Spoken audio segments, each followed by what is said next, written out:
ఈ రాష్ట్రానికి ముఖ్యమంత్రిగా రేవంత్ రెడ్డి గారు, ఉప ముఖ్యమంత్రిగా బట్టి విక్రమార్క గారు, వారితో పాటు చాలా అనుభవంతో కూడినటువంటి ప్రధానంగా ఉత్తమ్ కుమార్ రెడ్డి గారు 7 సంవత్సరాలు పిసిసి ప్రెసిడెంట్ గా, అంతకుముందు ఎక్స్ మినిస్టర్ గా, ఇప్పుడు ఇరిగేషన్ శాఖ మినిస్టర్ గా, మరి మా జిల్లాకు వచ్చినట్టయితే దామోదర్ గారు మెడికల్ మినిస్టర్ గా, కోమటిరెడ్డి వెంకటరెడ్డి గారు ఆర్ఎండ్బి మినిస్టర్ గా, మరి పొంగులేటి శ్రీనివాస్ రెడ్డి గారు రెవెన్యూ మినిస్టర్ గా, శ్రీధర్ బాబు గారు ఐటీ అండ్ ఇండస్ట్రీస్ మినిస్టర్ గా, పొన్నం ప్రభాకర్ గారు ఆర్టీసీ మినిస్టర్ గా, సీతక్క పంచాయతీరాజ్ మినిస్టర్ గా, తుమ్మల నాగేశ్వరరావు గారు అగ్రికల్చర్ మినిస్టర్ గా, జూపల్లి కృష్ణారావు గారు ఎక్సైజ్ శాఖ మినిస్టర్ గా, కొండా సురేఖ గారు ఫారెస్ట్ అండ్ ఎండోమెంట్ మినిస్టర్ గా, మరి తెలంగాణ ప్రజలు కాంగ్రెస్ పార్టీకి ప్రభుత్వం ఏర్పాటు చేసుకునే అవకాశం తెలంగాణ ప్రజలు ఇచ్చారు. ఇచ్చి కూడా దాదాపు 8 నెలలు అయింది. ఈ 8 నెలల్లో ముఖ్యమంత్రి రేవంత్ రెడ్డి గారు ఈ 8 నెలలు అనేది 8 నెలల్లో ప్రజలకు సోనియా గాంధీ, రాహుల్ గాంధీ గారి యొక్క నాయకత్వంలో, ఖార్గే గారు ఏఐసిసి ప్రెసిడెంట్ గా, వారి సమక్షంలో ఆ రోజు ఎన్నికల కంటే ముందు 2 లక్షల ఒకే కిస్తీ, 4 కిస్తీలు 10 కిస్తీలు కాదు, ఒకే కిస్తీలో రుణమాఫీ చేసిన కాంగ్రెస్ పార్టీ, కాంగ్రెస్ గవర్నమెంటే కదా. ఇది నిజమే కదా. తెలంగాణ ఏ గ్రామం పోయినా తెలంగాణలో ఉన్న రైతులందరూ ఇది ఏకీభవిస్తారు కదా. దీన్ని ఎవరు కూడా అట్లా చేయలేదు అనేది అనే అవకాశం అయితే లేదు. మొదటి ఇదొకటి. అదే ఉచిత మహిళలకు బస్సులో ప్రయాణం 8 నెలలు అవుతుంది. కోట్ల రూపాయల, మొన్న పేపర్లో చూసండి, మహిళలు ఉచిత ఆర్టీసీ ప్రయాణంలో ఆర్టీసీకి ప్రభుత్వం నుంచి డబ్బులు కట్టాలి, అక్కడ పెరుగుతుంది అంటే కోట్ల రూపాయలకు సంబంధించి ప్రజలు డైరెక్ట్ గా ఎంజాయ్ చేస్తున్నారు, అనుభవిస్తున్నారు. మహిళలు ప్రధానంగా ఆర్టీసీ బస్సుల్లో, ఈ రాష్ట్ర మొత్తంలో ఎక్కడ మహిళలు తిరిగినా ఉచితంగా ఆర్టీసీ బస్సులో తిరుగుతున్నారు. ఈ రెండు ఎట్ ఎ టైం. ఇక దానికి తోడు gas cylinder process, already 500 gas cylinder కానీ, లేకపోతే 200 యూనిట్ కరెంట్ కానీ, ఇవన్నీ జరుగుతున్నాయి. ఇంకొకటి ఆలోచన చేయండి, తెలంగాణ ప్రజలు, యావత్ సమాజం కూడా ఆలోచన చేయాలి. గత 10 ఏళ్ల కాలంలో రాష్ట్రం వచ్చిన తర్వాత ముఖ్యమంత్రి కేసీఆర్ గారు ఉన్నప్పుడు అసెంబ్లీ సమావేశాలు ఏ రకంగా జరిగినాయి, ముఖ్యమంత్రి రేవంత్ రెడ్డి గారు కాంగ్రెస్ గవర్నమెంట్ వచ్చినాక అసెంబ్లీ సమావేశాలు ఏ రకంగా జరుగుతున్నాయి చూడండి. 10 ఏళ్ల కాలంలో ప్రభుత్వం ఏమైనా తప్పులు చేస్తే నిలదీసే ప్రతిపక్ష పార్టీ కాంగ్రెస్ కి ఎప్పుడు కూడా మైక్ ఇవ్వకుండే కేసీఆర్ ప్రభుత్వం. ఒక సందర్భంలో కోమటిరెడ్డి వెంకటరెడ్డి గారు అండ్ సంపత్ ఎమ్మెల్యే ఇద్దరు ప్రజల పక్షాన కాంగ్రెస్ పార్టీ అపోజిషన్ పార్టీ ఎమ్మెల్యేలుగా వారు అసెంబ్లీలో గలమెత్తితే మైకులు కట్ చేయడము, దాని తర్వాత వారు అసెంబ్లీకి రాకుండానే టోటల్ గా సస్పెండ్ చేయడం జరిగింది. ఇదొక మన ముందున్నటువంటి విషయం. మనకు చాలా క్లారిటీగా కనబడుతున్నాం మనకి ఇదంతా కూడా ఇక్కడ. మరి మొన్న చూడండి, మనము ఈ 8 నెలల కాలంలోనే మనము ఎన్నిసార్లు అసెంబ్లీ సమావేశాలు, మొన్న 10 రోజులు కాక అంతకుముందు 2 సార్లు, అంటే 3 సార్లు ఇప్పటికీ ప్రమాణ స్వీకారం ఒకసారి, ఓటాన్ అకౌంట్ ఒకసారి, మొన్న బడ్జెట్ ఫుల్ బడ్జెట్ ఒకసారి. అంటే 8 నెలలే 3 సార్లు అసెంబ్లీ సమావేశాలు కంటిన్యూగా 1 మంత్ జరిగింది. అంటే ఒక నెల రోజులు, 8 నెలల నెల రోజులు మన అసెంబ్లీ సమావేశాలు ప్రజల కొరకు కాంగ్రెస్ పార్టీ ముఖ్యమంత్రి రేవంత్ రెడ్డి గారు అసెంబ్లీ సేవగా ఏర్పాటు చేశారు. ఎక్కడైనా ముఖ్యమంత్రి గారు రేవంత్ రెడ్డి గారు మాట్లాడినా, డిప్యూటీ సీఎం గారు మాట్లాడినా, లేకపోతే ఉత్తమ్ కుమార్ రెడ్డి గారు మాట్లాడినా, ఇక మినిస్టర్స్ ఎవరు మాట్లాడినా, అపోజిషన్ పార్టీకి సంబంధించిన కేసీఆర్ మాట్లాడినా, ఆయనైతే మొన్న ఒక్కసారి వచ్చిండు కేసీఆర్ గారు, కేటీఆర్ మాట్లాడినా లేదా హరీష్ రావు మాట్లాడినా, ఎవరు మాట్లాడినా వాళ్ళు ఫుల్ సమయం ఇచ్చారు కదా. అధికార పార్టీ కంటే ఎక్కువ సమయం ప్రతిపక్ష పార్టీకే ఇచ్చిండ్రు అని ఒక వార్త వచ్చింది. ఇది నిజమే కదా. అంటే ఇంత ప్రజాస్వామ్యాన్ని కాపాడుతూ పూర్తి స్వేచ్ఛనిస్తున్న ఈ కాంగ్రెస్ గవర్నమెంట్ మీద బీజేపీ, బీఆర్ఎస్ నిందలు చేస్తూనే ఉన్నారు. వాళ్ళు నిందలు తప్పితే వాళ్ళకి ఇంకో పనే లేదు. బీజేపీ పార్టీకి సంబంధించిన ఎమ్మెల్యేలు కానివ్వండి, లేదా బీఆర్ఎస్ సంబంధించిన ఎమ్మెల్యేలు కానివ్వండి, ముఖ్యమంత్రి రేవంత్ రెడ్డి గారు చూడండి, ముఖ్యమంత్రి రేవంత్ రెడ్డి గారు మా క్యాబినెట్ మినిస్టర్స్ ఒక నిర్ణయం ఏం చేశారు, హైదరాబాదు అనేది ఒక జంట నగరము, హైదరాబాదు భాగ్యనగరము, హైదరాబాదు మూసీ నది ప్రక్షాళన, మూసీ నది ప్రక్షాళన చేయాలి, దానికి బడ్జెట్ లో డబ్బులు కేటాయించారు, ఆ ప్రాంతం అంతా గ్రీనరీ చేయాలి, ఆ ప్రాంతం అంతా ఆ మురికినంతా తొలగించాలి, ఆ మూసీ నదిని ఆ మురికి యొక్క వ్యవస్థ నుంచి పక్కకు చెయ్యాలి అని ఒక ప్రాధాన్యత ముఖ్యమంత్రి రేవంత్ రెడ్డి గారు పెట్టుకోవడం జరిగింది. కాంగ్రెస్ గవర్నమెంట్ తీసుకున్న నిర్ణయం అది. అంటే దాని మీద విమర్శలు బీజేపీ, బీఆర్ఎస్. అంటే మూసీ నది ప్రక్షాళన అవినీతి, డబ్బుల కోసమే అంట.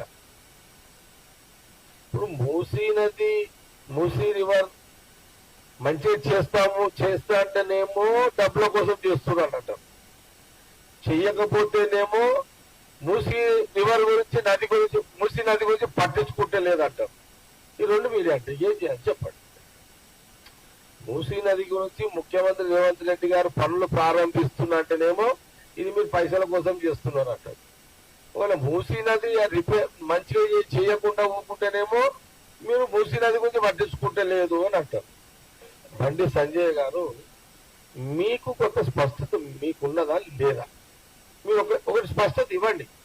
బీజేపీ బండి సంజయ్ గారు కానీ, కిషన్ రెడ్డి గారు కానీ ఒక తీర్మానం చేయండి. మేము కాంగ్రెస్ గవర్నమెంట్, ముఖ్యమంత్రి రేవంత్ రెడ్డి గారు, కేబినెట్ మినిస్టర్స్ మూసీ నదిని ప్రక్షాళన చేయాలి అని 1500 కోట్ల రూపాయలు దానికి కేటాయించడం జరిగింది. ఇది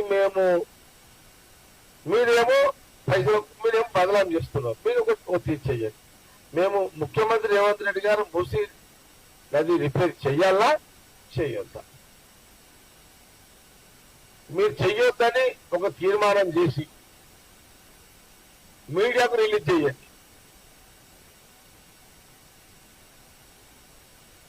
కానీ అబద్ధాలు రాళ్ళు వేస్తుడు బంద్ చేసేసేస్తారు. ఈ రాళ్ళు కొట్టుడు బంద్ చేయాలి. నేను ఇంకొక కొన్ని ముఖ్యమంత్రి రేవంత్ రెడ్డి గారు, కాంగ్రెస్ గవర్నమెంట్ మూసీ నది ప్రక్షాళన చేస్తున్నారని మీరు నిందలేస్తున్నారు కదా. ఎప్పుడైనా మీరు గంగానది ప్రక్షాళన చేస్తామని అన్నప్పుడు మీరు అవినీతి చేస్తారు, మోడీ గారు అవినీతి కోసమే గంగానది ప్రక్షాళన అంటుండాలి అని ఎప్పుడైనా అక్కడ మా రాహుల్ గాంధీ గారు కానీ, రాహుల్ గాంధీ గారి కింద మాలాంటి నాయకులం ఎప్పుడన్నా మేము మోడీ గారి గురించి ఎప్పుడన్నా నింద చేసిన మాటలు? ఈ జ్ఞానము కూడా బీజేపీ లీడర్షిప్ కి లేకపోవడం, బాధాకరం. హోందాతత్వం బీజేపీ నాయకులు లేకపోవడం చాలా బాధాకరం.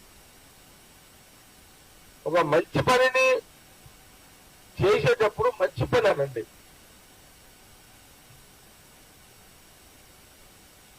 ఇక మీరు గంగా నదిలో మోడీ గారు అవినీతి చేసి ఉన్నారని మీరు ఒప్పుకుంటే దీని గురించి అప్పుడు మేము క్లారిటీ ఇచ్చి వస్తున్నాం. ఇదొకటి.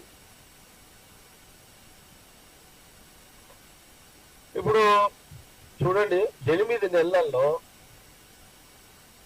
నేను 2 రోజులు సెక్రటరీకి పోయినా. మొన్న అసెంబ్లీకి 2 రోజులు ఉన్నా, నేను పోయినా 2 రోజులు సెక్రటరీకి పోయినా. నేను ఆ 2 రోజులు కూడా మా దామోదర్ రాజనరసింహ గారు, మా మినిస్టర్ గారు అసెంబ్లీకి పోదాంరా, నేను ఎమ్మెల్యే లేనన్నా బాగుండదు రాకపోతే అని అన్నా. ఏం కాదురా, నువ్వు నడు, మన 3 జిల్లాలు, సంగారెడ్డి జిల్లా పరిషత్, సంగారెడ్డి మనకు మెదక్కు, సిద్దిపేట, మనము 3 జిల్లా పరిషత్ గెలవాలి ఈసారి, నువ్వు నడు సీఎం రేవంత్ రెడ్డి తోటి, నరేందర్ తోటి మాట్లాడదప్ప, టైం దొరికితే అని నన్ను బండి ఎక్కించుకొని అసెంబ్లీకి వచ్చాడు.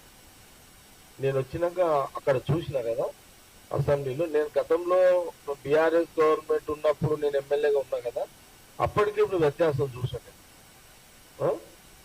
అసలు మా మినిస్టర్స్ ఎవరి శాఖలలో వాళ్ళు ఎంత బిజీ ఉన్నారు. ఎందుకున్నారంటే ఇక్కడ ఈ కాంగ్రెస్ గవర్నమెంట్ లో ముఖ్యమంత్రి రేవంత్ రెడ్డి గారి పని, సీఎం గా ఆయన పని ఆయన చేస్తున్నాడు, డిప్యూటీ సీఎం గా ఈయన పని ఈయన చేస్తున్నాడు, బట్టి విక్రమార్క. ఉత్తమ్ కుమార్ రెడ్డి గారు ఇరిగేషన్ ఆయన పని చేస్తే అసలు మినిస్టర్లు అందరూ చూసిన అంతా కూడా, अरे बैठो भाई क्या गड़बड़ करने बैठो को भी అర్థమైందా?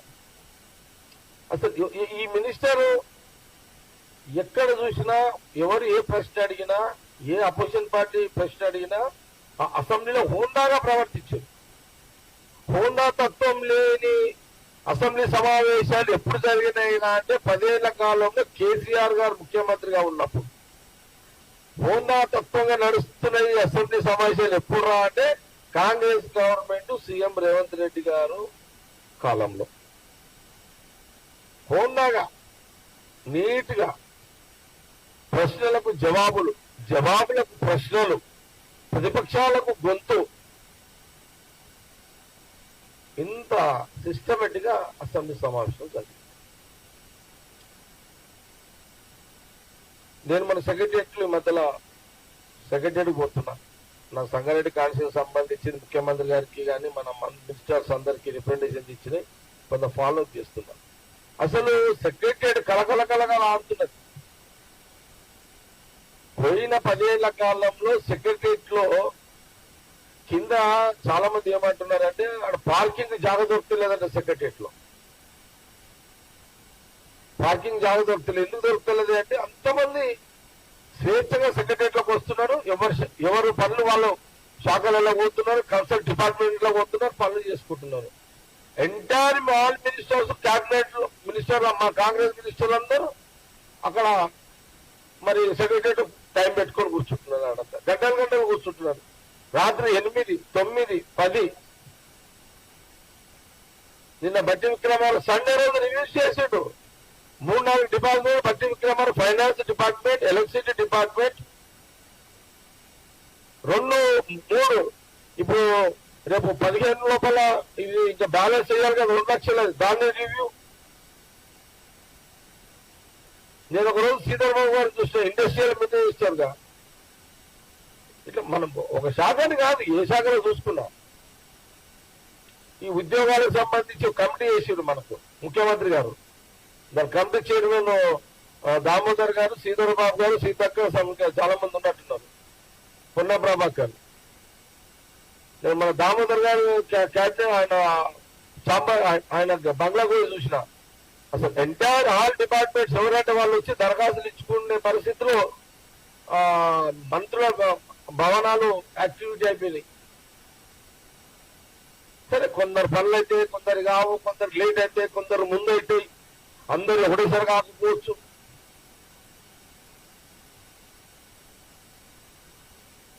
మొన్న మొన్న అసెంబ్లీ సిఎల్పి అపోజిషన్ పార్టీ సిఎల్పిగా బట్టి విక్రమార్క మేము ఉన్నప్పుడు టిఆర్ఎస్ గవర్నమెంట్ ఉన్నప్పుడు హోంగార్డ్ 250 మంది అంటే ఎప్పుడు కేసీఆర్ తీసింది కదా, ఎప్పుడు తీసారు 250 హోంగార్డ్ మనం అపోజిషన్ పార్టీ ఎమ్మెల్యేగా మాట్లాడినాం.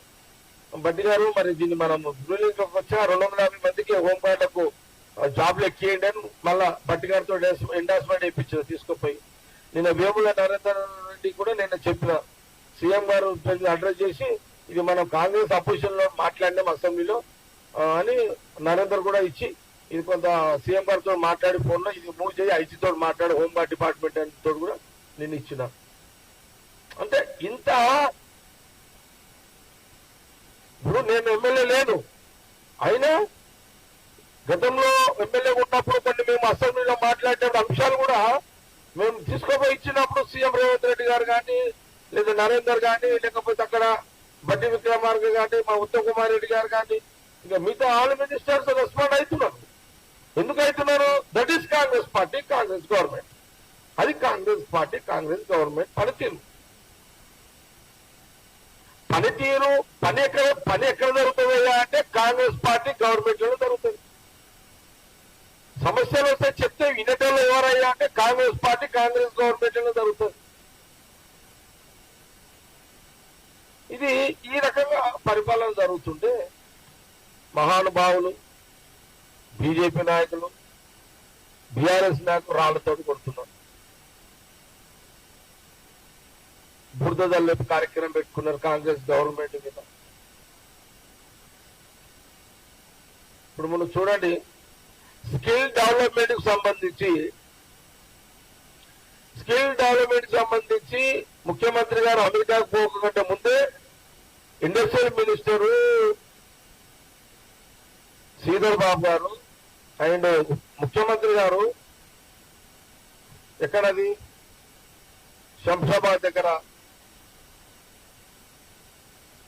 ముచ్చెర్ల దగ్గర దాదాపు 60 ఎకరాలు స్కిల్ డెవలప్మెంట్ సంబంధించి అక్కడ శంకుస్థాపన చేయడం జరిగింది. ఇది ఎంతో మందికి అది జీవనోపాధి, ఎంతో మందికి అది జీవనోపాధి, ఎంతో పార్ట్ ఆఫ్ గవర్నమెంట్ డెవలప్మెంట్ అది ఒక పార్ట్ అది. మరి దాని గురించి మాట్లాడరే? టైం వేస్ట్ చేస్తలేరు మా మంత్రులు, మా సీఎం గారు, డిప్యూటీ సీఎం గారు, మినిస్టర్స్ టైం వేస్ట్ చేస్తలేరు. ప్రతి సమయాన్ని ప్రజల కోసం ఉపయోగిస్తున్నారు.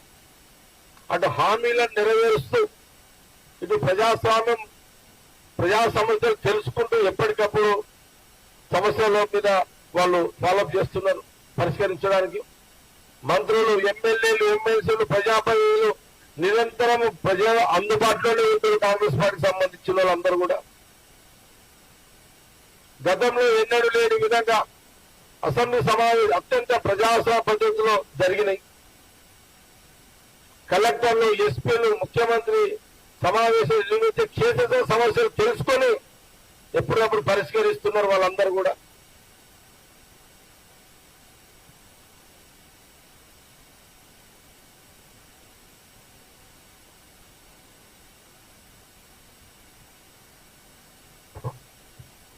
ఇప్పుడు ముఖ్యమంత్రి గారు శ్రీధర్ బాబు గారు ఇండస్ట్రీస్ ఐటీ మినిస్టర్ వారు ఇప్పుడు యుఎస్ఏ అమెరికా టూర్ లో ఉన్నారు.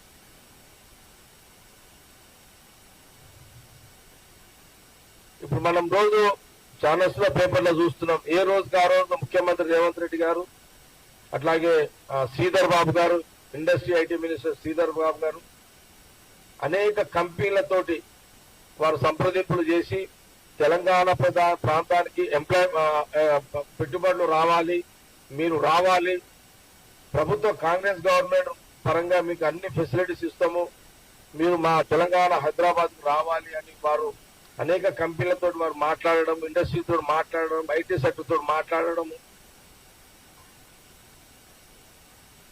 అదే ఇవన్నీ కూడా వారు ఎప్పటికప్పుడు అక్కడ జరుగుతున్నాయి. ఆ డెవలప్మెంట్ జరుగుతుంది. ఆ డెవలప్మెంట్ ఎప్పుడప్పుడు మనకు మీడియా ద్వారా మనం అందరం కూడా మనం చూస్తూనే ఉన్నాం. మీరు చూసిరు ఈ మహేంద్ర కంపెనీ చైర్మన్ గా ఎవరైతే మహేంద్ర కంపెనీ ఆనంద్ మహేంద్ర, మరి వారిని స్కిల్ యూనివర్సిటీకి చైర్మన్ గా వారు చేసారు. ఎందుకు చేసారు? వారి అనుభవాన్ని. మహేంద్ర అనేది ఒక టాప్ ఇన్స్టిట్యూషన్, అది ఎడ్యుకేషనల్ ఇన్స్టిట్యూషన్, వాళ్ళ చాలా పెద్ద వ్యవస్థ అది. ఆయన ఎందుకు చేసిండు? ఆయనకు రాజకీయంతో సంబంధం లేదు. ఆనంద్ మహేంద్రతో ఆనంద్ మహేంద్ర అనే ఒక ప్రముఖ వ్యక్తి, ఒక ప్రముఖ పారిశ్రామికవేత్త, మా పార్టీకి సంబంధం లేదు. అయినా ఈ తెలంగాణకు యువతకు ఉపయోగపడాలి, తెలంగాణ ఎడ్యుకేషనల్ పరంగా కానీ లేదా తెలంగాణ ప్రాంతంలో యువకులకు ఉద్యోగ అవకాశంలో ఏ రకంగా వారి సేవలు తీసుకోవాలి, వారికి ఉన్న అనుభవాన్ని ఆనంద్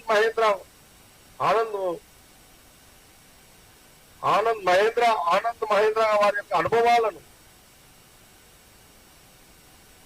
నువ్వు తీసుకొని ఈ తెలంగాణ ప్రాంత యువకులకు కొంత చాలా పెద్ద మొత్తంలో ఉద్యోగాల పట్ల వాళ్ళకు అవకాశం వచ్చే విధంగా స్కిల్ డెవలప్మెంట్, ఇవన్నీ కూడా ఎందుకు ఆనంద్ మహేంద్ర గారిని ఎందుకు చైర్మన్ గా, స్కిల్ డెవలప్మెంట్ ఎందుకు చైర్మన్ గా పెట్టిండు? నాన్ పొలిటికల్, ఇది పొలిటికల్ కాదు. ఇది అదే టీఆర్ఎస్ లో ఇంకోటైతే ఏం చేస్తారు, టీఆర్ఎస్ ఇచ్చేస్తారు. అది కానీ ఒక మేధావి, ఒక అనుభవము, ఒక ఆల్రెడీ వాళ్ళు మహేంద్ర ఇన్స్టిట్యూషన్స్ డెవలప్ చేసిన, నేను మొన్న దామోదర్ రాజనరసింహ గారు, నేను మన మినిస్టర్ గారు ఏమంటే నేను పోయినా మహేంద్ర ఇన్స్టిట్యూషన్ కి కొంత చూడడానికి. కాబట్టి ఒక పెద్ద మనసుతోటి, పెద్ద గుణముతోటి, బహుశా మీరు అపోజిషన్ పార్టీని మీరు మెచ్చుకోకండి, మీరు మెచ్చుకోలేరు. ఎందుకంటే బీజేపీ బీఆర్ఎస్ ముఖ్యమంత్రి రేవంత్ రెడ్డి కాంగ్రెస్ గవర్నమెంట్ మంచి పని చేస్తుంటే మెచ్చుకుంటే మీ కార్యకర్తలు, మీ నాయకులు కొంత ఇబ్బంది పడతారు కాబట్టి మీరు మెచ్చుకోలేరు. నేను ఒప్పుకుంటా, ఒక రాజకీయ పార్టీగా మీరు మమ్మల్ని మెచ్చుకోలేరు, మంచి పనులు చేస్తున్న మమ్మల్ని. కానీ రాళ్ళు కొట్టకండి, మంచి పనుల్లో కూడా మీరు రాళ్ళు కొట్టకండి. కాంగ్రెస్ గవర్నమెంట్ ముఖ్యమంత్రి రేవంత్ రెడ్డి క్యాబినెట్ చేసే మంచి పనులకు మీరు రాళ్ళు కొట్టకండి. మీరు మెచ్చుకోరు, ఎట్లా మీకు ఇబ్బంది అవుతుంది ఒప్పుకుంటా, కానీ మీరు అట్లా రాళ్ళు కొట్టకండి.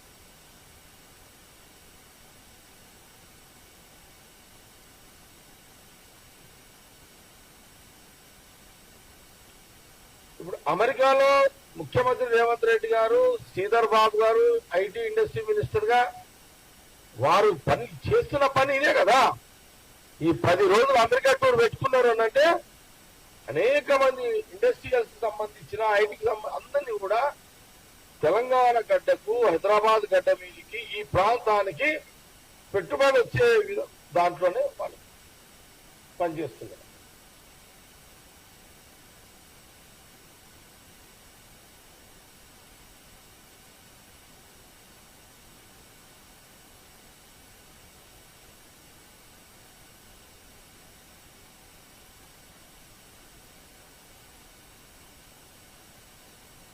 ఇప్పుడు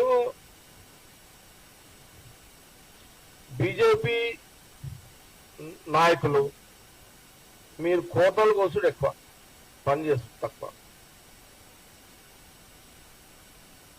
మీరంతా కోతల రైడ్ అయిపోయింది. మీరంతా కోతలంటే తెలుసు కదా, గప్పాలు కొట్టుడు, లేనిది ఉన్నట్టుగా మాట్లాడాడు, కోతల రాయుడు. అది బీజేపీ చేస్తున్న పని. నేను 3-4 నెలల నుంచి అడుగుతున్నా కదా, బండి సంజయ్ గారు, కిషన్ రెడ్డి గారు, మీకున్నటువంటి 8 మంది ఎంపీలు ఉన్నారు కదా, మీరు మమ్మల్ని కాదు, మీకు మీరు ఒక పని చేయండి. గతంలో 3-4 నెలల సార్లు నేను ప్రెస్ మీట్ పెట్టినా. ఐటీఐఆర్ గతంలో రాష్ట్ర విభజన టైంలో ఐటీఐఆర్ సోనియా గాంధీ, రాహుల్ గాంధీ, మన్మోహన్ సింగ్ గారు తెలంగాణ గడ్డకు సంబంధించి వారు మాకు మంజూరు ప్రక్రియలు మాకు ఇచ్చారు. బీజేపీ గవర్నమెంట్ మోడీ గారు వచ్చిన తర్వాత ఐటీఐఆర్ తెలంగాణకు క్యాన్సల్ చేశారు. మీరు కిషన్ రెడ్డి గారు, బండి సంజయ్ గారు, మీరిద్దరు మినిస్టర్స్, మీ ఇద్దరితో పాటు మీ ఎంపీలు, మీరు ఐటీఐఆర్ని హైదరాబాద్ తెలంగాణ గడ్డకు తీసుకొచ్చి మీ పౌరుషాన్ని చూపించండి. మీకు పౌరుషం ఉన్నదా?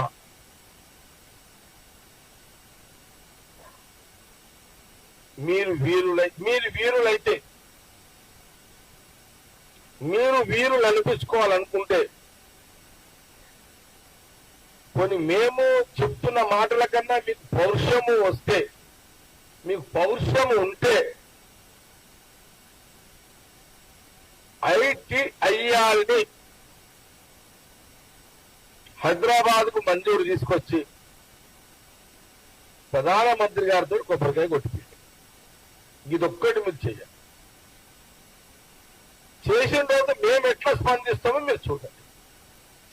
ఎట్లా మా ముఖ్యమంత్రి రేవంత్ రెడ్డి గారు, కాంగ్రెస్ గవర్నమెంట్ మంత్రులు ఎన్ని మంచి పనులు చేసినా మీకు మమ్మల్ని మంచి పనులు చేస్తున్నారని చెప్పే ధైర్యము మీకు లేదు,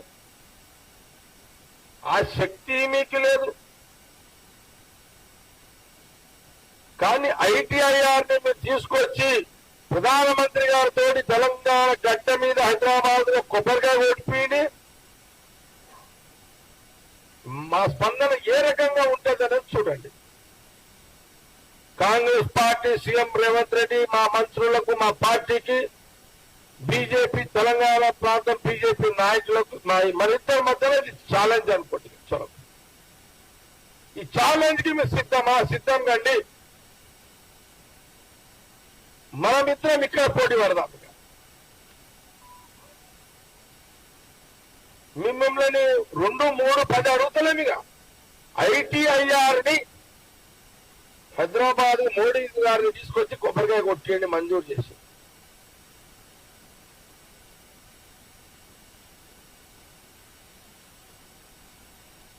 ఇక దీని మీద మీరు మీ మగతనం మీద ఇలా నిరూపించుకోండి.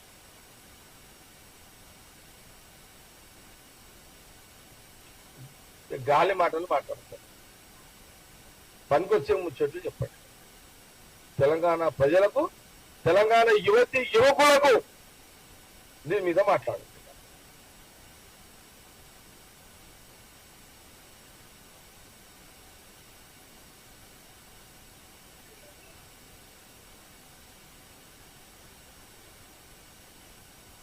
నా ప్రెస్ మీట్ అయిపోయింది.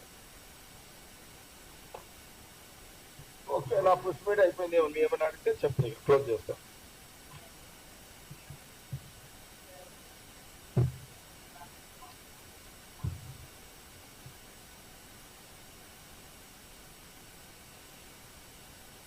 ఎవరు అడిగేది ఇది? కేటీఆర్ గారు ఏం అడిగారు ప్రతాప్? ఎవరైనా కానీ అంటే ఇప్పుడున్న సిచ్యువేషన్ లో డిపిఆర్ అనే మాటకు అసలు కేటీఆర్ గారు మీరు చెప్పండి, దాని విలువ మీరు ఇచ్చిరా? ఎప్పుడన్నా అదే కాళేశ్వరానికి సంబంధించి మీరు డిపిఆర్ ఎప్పుడన్నా రిలీజ్ చేసిరా, చూపించిరా? డిపిఆర్ అనే ఒక ఆ పదము ఆ 10 ఏళ్లలో దాన్ని మీరు తొక్కిపెట్టి దాని మీద కాంగ్రెస్ గవర్నమెంట్ ని అడిగే అర్హత కేటీఆర్ కు, డిపిఆర్ మీద అడిగే అర్హత కేటీఆర్ కోల్పోయింది.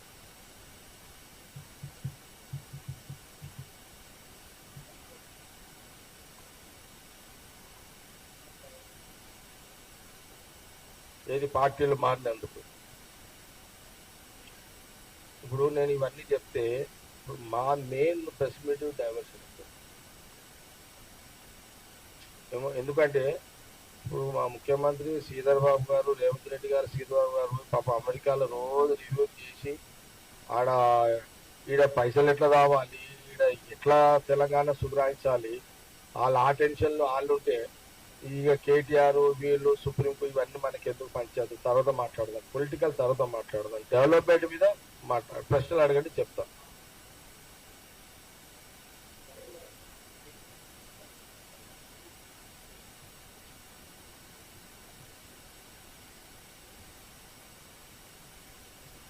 అంటే మహేశ్వర్ రెడ్డి గారికి మొన్ననే కదా బీజేపీలో పోయింది.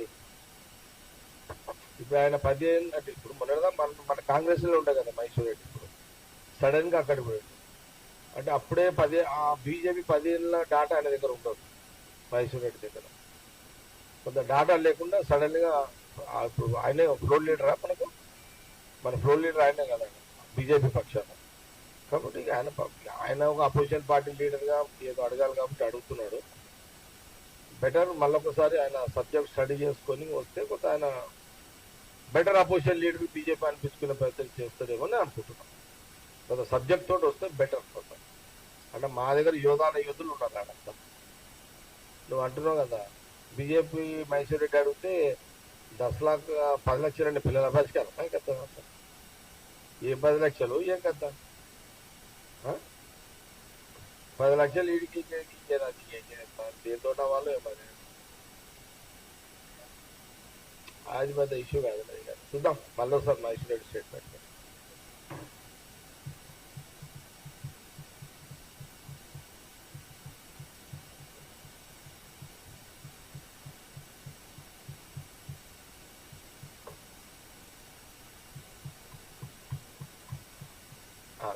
అదైపోయింది.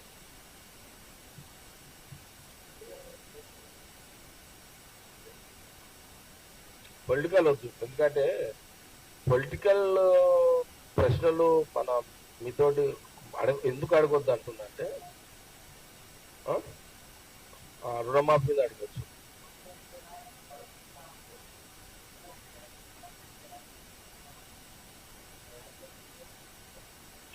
అంటే ఇప్పుడు రాకేష్ ఇప్పుడు ఒకటి చెప్తుంది ఏంటంటే ఇప్పుడు మన సామెత కూడా ఉందోటి, రోజు అన్నం పెట్టే అమ్మని ఒకరోజు అన్నం పెట్టకపోతే తిడతారట. నిజమైంది. రోజు ఒకరోజు నేనే ఉన్నా, ఇక వాలీలు ఎందుకు పోయి ఇప్పుడు నేను మా అమ్మని అనుకో, నాకు రోజు అన్నం పెడుతుంటది. ఒకరోజు టైం సెట్ కాక అన్నం పెట్టలేదు అమ్మ, నాకు కడుపులో ఆకలి అవుతుంటుంది ఆ టైంకి. అంటే ఇక నేను ఆ టైంకి అన్నం పెట్టకపోతే నాకే కోపం వస్తుంది, రైట్ నీ అమ్మ అన్నం పెట్టలేదు ఈరోజు. ఆ రోజు ఇంకొక అమ్మ వచ్చి పెడుతుంది. అర్థమైంది. అంటే నిన్నటిదాకా పెట్టిన అమ్మనేమో నిశ్చూర్కం అయిపోయా, ఆ గంట పొద్దుకు వచ్చి అన్నం పెట్టిన అమ్మనేమో మళ్ళీ దేవత అయిపోయా. అర్థమైందా? ఇక మాకు కూడా ఇక మేము ఏం చెప్పాలి, ఇక 10 ఏళ్ళు 10 కిస్తీలు పెట్టిన ముఖ్యమంత్రి కేసీఆర్ ఏమో ఏమనకపోతుంది. 10 లక్ష 5 ఏళ్ళకు లక్ష 5 ఏళ్ళకు లక్ష ఒకటేసారి రుణమాఫీ అన్నాడు కేసీఆర్. అదొక 4 ఏళ్ళు ఇదొక 5 ఏళ్ళు, మొత్తం మీద అగ్రి చేసి 9-10 ఏళ్ళు 10 కిస్తీలు, 2 లక్షలకు 10 కిస్తీలు 10 ఏళ్ళు, 2 లక్షలకు 8 నెలల లోపల 8 లక్షలు 2 లక్షలు మాఫ్ అయిపోయింది. మా కమిట్మెంట్ ఏంటి? సోనియా గాంధీ, రాహుల్ గాంధీ గారు, ముఖ్యమంత్రి రేవంత్ రెడ్డి గారు, మా క్యాబినెట్ మినిస్టర్ కమిట్మెంట్ ఏంటి? కాంగ్రెస్ పార్టీది 2 లక్షల రూపాయలు ఒకే కిస్తులో, అంటే ఎట్ ఎ టైం మాఫీ చెయ్యాలి. అదే కదా జరిగింది ఇక్కడ. ఇప్పుడు 3 లక్షల అప్పు తీసుకున్న వాళ్ళు ఉన్నారు, 4 లక్షల అప్పులు తీసుకున్న వాళ్ళు ఉన్నారు, 2.5 అప్పులు తీసుకున్న వాళ్ళు ఉన్నారు. ఈ డౌట్ అదే కదా. మన కమిట్మెంట్ 2 లక్షల వరకు.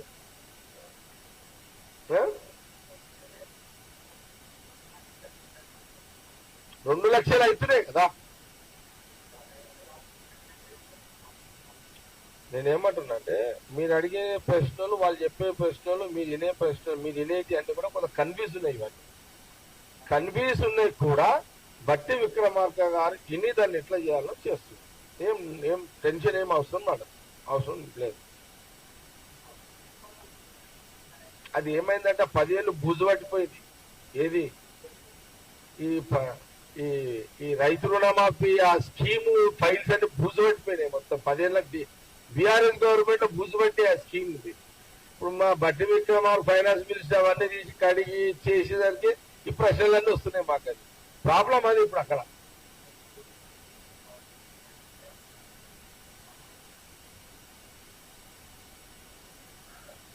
దళిత బంధు కానీ గొర్రెల స్కీమ్ కానీ ఈ సబ్జెక్ట్ అంతా మినిస్టర్స్ మాట్లాడతారు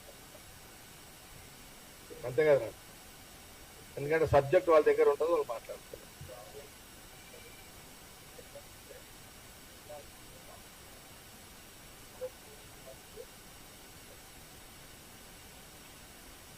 ప్రశాంత్ రెడ్డి నోబుల్ అంటే ఆయన అసలు ఆయన ప్రశాంత్ రెడ్డి నోబుల్ బహుమతి కాంగ్రెస్ లో అసలు నోబుల్ బహుమతి అంటే ఏంటిది? అది అంటే మంచిదే కదా. ఆ నోబుల్ అది ఎందుకు వస్తుంది నాకు తెలియదు మళ్ళీ.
చాలు కదా.